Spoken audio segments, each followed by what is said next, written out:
నమస్తే, తెలుగు రాజ్యంకి స్వాగతం. నేను మీ సంధ్య.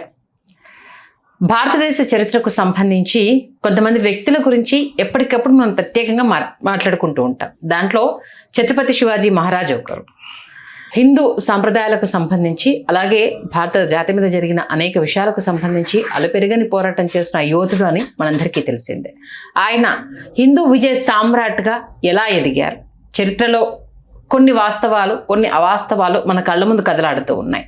అలాగే మన పొలిటికల్ అనలిస్ట్ రాజశేఖర్ గారు గతంలో కూడా ఒక ఎపిసోడ్లో మన భారతదేశానికి సంబంధించి, అంటే విభజన జరిగిన తర్వాత ఎలాంటి పరిణామాలు జరిగాయి, ఎవరి వల్ల అనర్థాలు జరిగాయి, ఇప్పుడు మాట్లాడుతున్న వాళ్ళు వీటి గురించి ఎందుకు ప్రశ్నించట్లేదు అంటూ అనేక విషయాల్ని లేవనెత్తడం జరిగింది.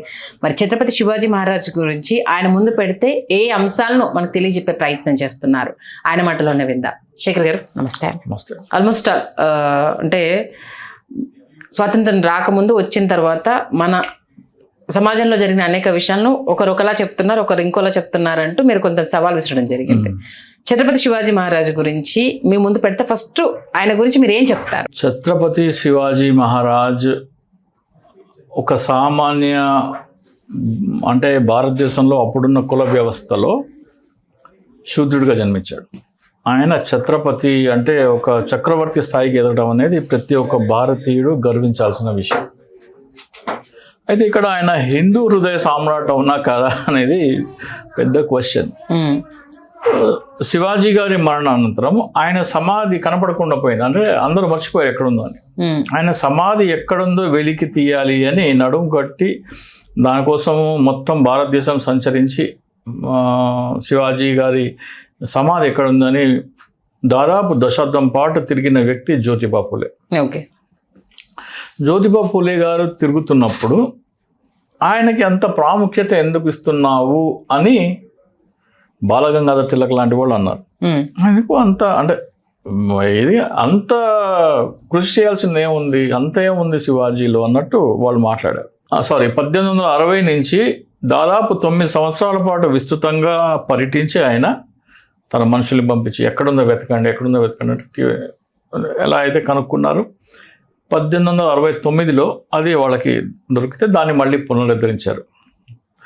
1870 నుంచి 1870 నుంచి ఛత్రపతి శివాజీని బడుగు బలహీన వర్గాలు ప్లస్ రైతులకి హృదయ సామ్రాట్గా ఈయన ప్రొజెక్ట్ చేశారు. ఎవరు? ఫూలే గారు. అంటే ఇక్కడ ఏంటంటే శివాజీ గురించి ఫూలే గారు అంత పర్టికులర్గా ఎందుకు తీసుకున్నారంటే, శివాజీ ఒక శూద్ర కులంలో జన్మించి చక్రవర్తి అయిపోయిన తర్వాత, రాజు అయిపోయిన తర్వాత ఆయనకి పట్టాభిషేకం చేయడానికి మహారాష్ట్రలో ఉన్న బ్రాహ్మణులు ఎవరు అంగీకరించలేదంట, ముందుకు రాలేదు. అంటే మంత్రోచ్చారణతో జరగాలి, అది వేద మంత్రాలతో జరగాలి. సో ఆ రోజున్న పద్ధతి అది. సో ఎవరు ముందుకు రాకపోతే మనుషులని వారణాసి అంటే ప్రయాగ్రాజ్ పంపిస్తే అక్కడ గాగా భట్ అనే ఒక బ్రాహ్మణుడు, నేను చేస్తాను కానీ నా నిలువెత్తు బంగారం ఇవ్వమని ఆయన అడిగాడు. ఆయన ఎంత తూకుంటే అంత బంగారం ఇస్తే నేను చేస్తానన్నారు. ఆయన వచ్చారు. అయిపోయిన తర్వాత తిలకం పెట్టాలి.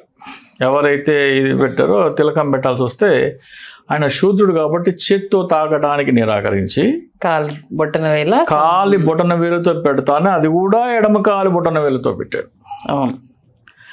సో ఇక్కడ శివాజీ గారిని హిందూ హృదయ సామ్రాట్ ఎలా అయిపోయాడు? హిందువులు యాక్సెప్ట్ చేయని రాజు, ఆయన తాకటానికి కూడా నిరాకరించిన రాజు, ఆయనకి తిలకం దిద్దాలంటే ఎడమ కాలి బొటన వేలుతో తిలకం దిద్దిన వాళ్ళు హిందూ హృదయ సామ్రాట్ ఎలా అయిపోయారు? సో 1870 నుంచి ఫూలే గారు 25 సంవత్సరాల పాటు ఆయనని బడుగు బలహీన వర్గాల చక్రవర్తి అని కీర్తించడం మొదలుపెట్టిన తర్వాత అశేష జనాదరణ వచ్చేసింది.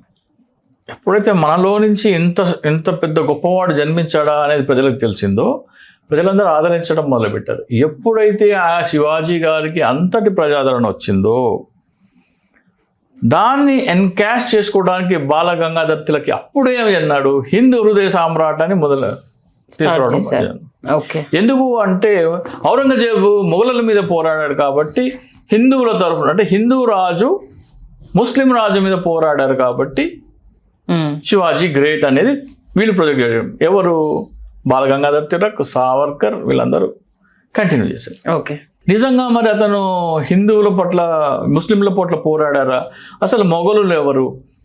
ఈయనెవరు? శివాజీ గారిని ఒకసారి ఔరంగజేబ్ ఆగ్రా జైల్లో ఖైదుబందీ చేసి పెట్టారు. ఆయన అక్కడి నుంచి తప్పించుకున్నాడు. తప్పించుకోవడానికి ఎవరు సహాయపడ్డారు? జైల్లో ఉన్న వ్యక్తి, మీరు జైల్లో సెల్లో ఉన్నారు, మీరు బయటికి రావాలంటే ఎవరో ఒకళ్ళు సహాయం చేయాలి కదా. శివాజీ అయితే ఒకరు సహాయం చేయాలి. సహాయం చేసిన వ్యక్తి ఎవరు? మెహదీ మెతర్ అనే ఒక ముస్లిం. ప్రాణాలు పణంగా పెట్టి, అంటే ఔరంగజేబ్ ఒక రాజుని బందీ చేస్తే అతనిని తప్పించుకునేందుకు సహాయపడతారంటే శిక్ష ఏముంటుంది? మరణమే. తెగించి మరి శివాజీని బయటికి తప్పించారు కదా. మరి దానికి కారణం ఎవరు? ఒక ముస్లిం.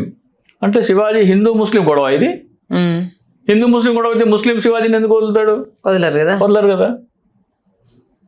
అఫ్జల్ ఖాన్తో చర్చలు జరపడానికి రమ్మన్నప్పుడు అఫ్జల్ ఖాన్ ఏం చెప్పాడంటే, శివాజీని మనం మాట్లాడుకుందాం, ఆయుధాలు లేకుండా నువ్వురా, నేను ఆయుధాలు లేకుండా వస్తాను, మన ఇద్దరం ఒక టెంట్లో కూర్చొని మాట్లాడదాము అని చెప్పి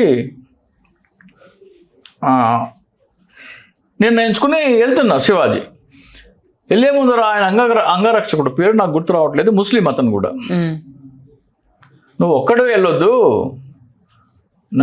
ఆయుధం లేకుండా వెళ్ళొద్దు అంటే, లేదు మనం మాట ఇచ్చాం కదా, అతను ఆయుధం లేకుండా అతను వస్తాడన్నాడు, మనం కూడా ఆయుధం లేకుండా వెళ్ళాలి అంటే, అతను అడుగు 6 అడుగుల 6 అంగుళాలు. ఎవరిది? అఫ్జల్ ఖాన్ది.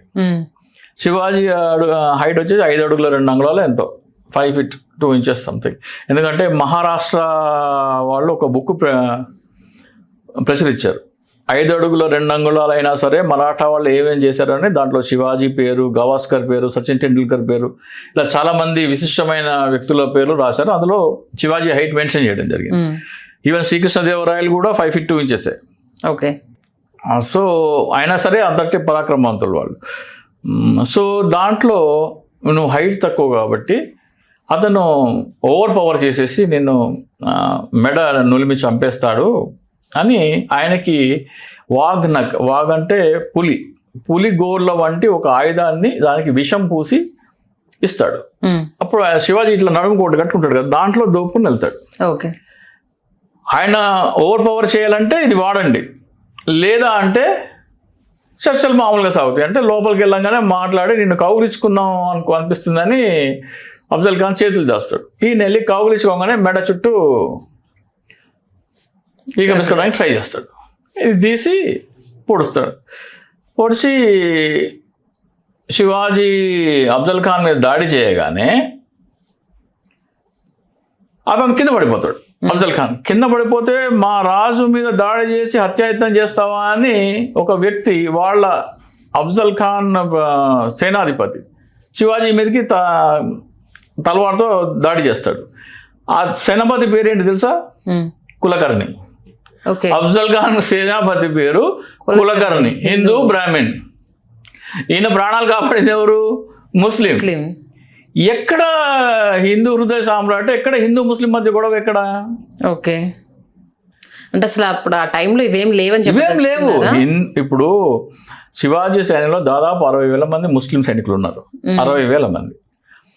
మొఘల్ వైపు ఎవరున్నారు? ఉన్నారంటే హిందువులు ఉన్నట్టే కదా. లేదు, సేనాధిపతి ఔరంగజేబ్ సేనాపతి ఎవరు? మాన్సింగ్. ఓకే. మాన్సింగ్ ఎవరు? రాజ్పూత్. అంతెందుకు, ఔరంగజేబ్ తండ్రి షాజహాన్ ఎవరికి పుట్టారు? షాజహాన్ తల్లి ఎవరు? హిందూ. జహాంగీర్ దగ్గర నుంచి మీరు తీసుకుంటే అందరు హిందువులే పెళ్లి చేసుకున్నారు వాళ్ళు. ఔరంగజేబ్ కూడా హిందువుని పెళ్లి చేసుకున్నారు. ఔరంగజేబ్ ఔరంగజేబ్కి 4 ఆర్మీ జనరల్స్ ఉంటే 3 హిందువులు. ఔరంగజేబ్ ట్రెజరీ ఉంది కదా, ట్రెజరీ ఫైనాన్స్ మినిస్టర్ ఎవరు? రాజా తోడర్మల్ ఎవరు? హిందూ. అక్బర్ దీంట్లో ఉన్న తాన్సేన్ ఎవరు? హిందువులే. బీర్బల్ ఎవరు? ఓకే. వెనక చరిత్రలోకి వెళ్తే ఇంకా చాలా నిజాలు ఉన్నాయి. ఇవన్నీ బీజేపీ RSS విష ప్రచారము. ఆయన సెక్యులర్ రాజు, శివాజీ మహారాజ్ ఒక సెక్యులర్ రాజు.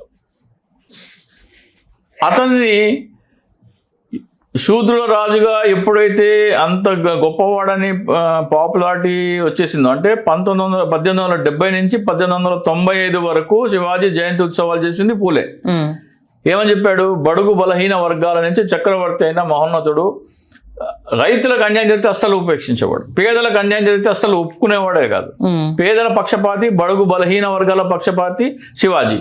సో అతను అంత పాపులర్ అయిపోతే అతన్ని ఎన్కాష్ చేసుకోవడం కోసం హిందూ హృదయ సామ్రాటాన్ని చేశారే తప్ప రాజ్య విస్తరణ కోసము హిందూ లేదు, ముస్లిం లేదు, ఎవరి రాజ్యాన్ని వాళ్ళు విస్తరించుకోవడం కోసం ప్రయత్నాలు చేశారు. సో అది హిందూ హృదయ సామ్రాట్ అనేది ఈ బీజేపీ ఆర్ఎస్ఎస్ ప్రొజెక్ట్ చేసిందే తప్ప ఆయన వాస్తవానికి బడుగు బలహీన వర్గాలు, రైతుల పక్షపాతి.